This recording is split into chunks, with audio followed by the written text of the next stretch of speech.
Joining me tonight, RNC Chairwoman Ronna McDaniel. And Ronna, great to have you with us.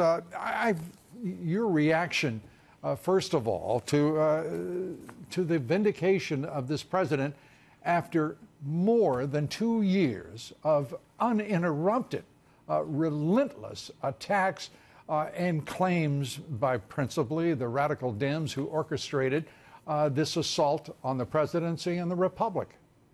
Well, I think you're right, Lou. I don't think many people could have withstood what the president and his family has withstood. And it's really shameful that for 2 years this cloud has been upon his presidency, and it was precipitated by this fake dossier paid for by Hillary Clinton and the DNC that the Justice Department ran with, that Democrats for 2 years have accused our president of being an agent for a foreign country.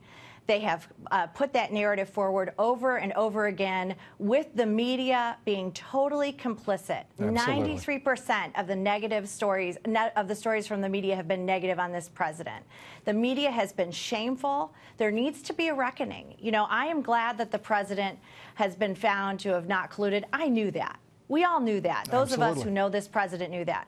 But I do not want to gloss over what has just happened over the past 2 years. It has been dangerous for our democracy that we have not had objectivity in our media enough to look at the facts of this case, that they have run with this. It has been reckless. It has damaged our democracy. And we need to figure out a way to get truth back in journalism. I think that's exactly right. And I do think it's very important for every American to understand that the fake news is exactly what the president called it. It's exactly what it has been.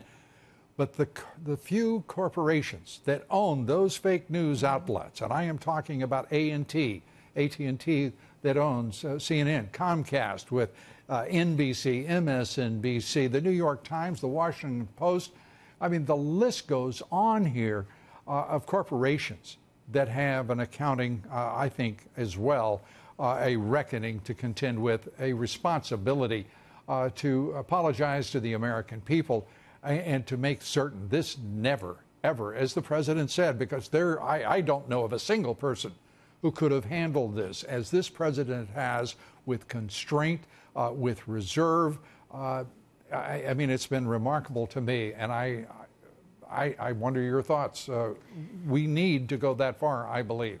We do. I mean, it's been a coordinated effort to delegitimize the election of 2016. Many in the media and the Democrat Party didn't accept what 63 million Americans put forward. They elected Donald J. Trump. And to see Chairman Schiff of the House Intelligence Committee, to see Nadler say that the president was guilty of collusion. I mean, think about what that means. As Americans are sitting at home, seeing people who are privy to the investigation, seeing the top secret documentation saying that our president was guilty of collusion, lying through time their and teeth. time again on TV. They should be removed from their chairmanships. They owe the American people an apology. They owe this president an apology. And they have work to do to heal this democracy, because this is our country we're talking about.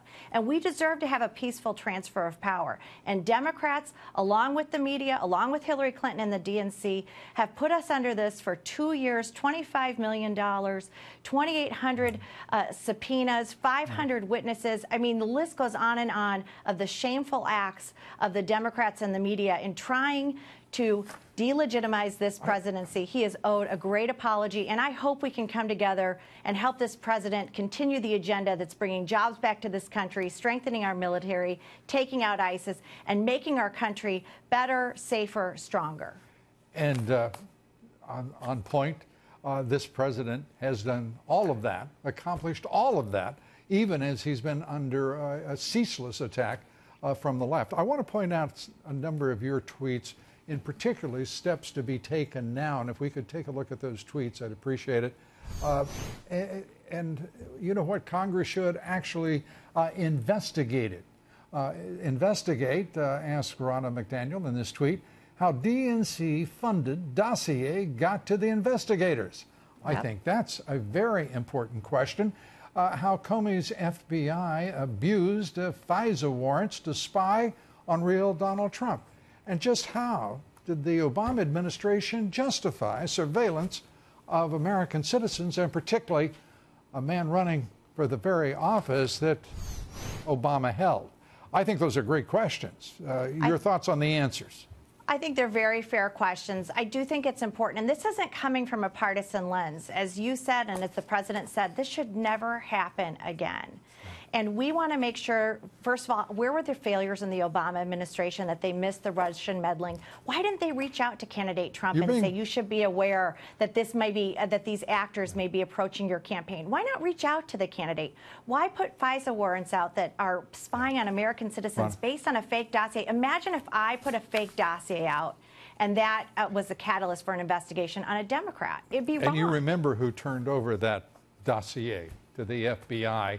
And those who would inquire about why certain people are, well, vivid in this president's memory over the course of this sordid atrocity by the radical Dems, I think the questions answer themselves.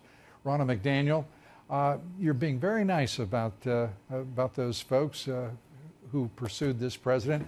I can't be quite so nice, but in your presence, I'm going to be on my best behavior. Thanks so much. Ronna McDaniel. Thank you, Lou. Appreciate it. Thank you for having me.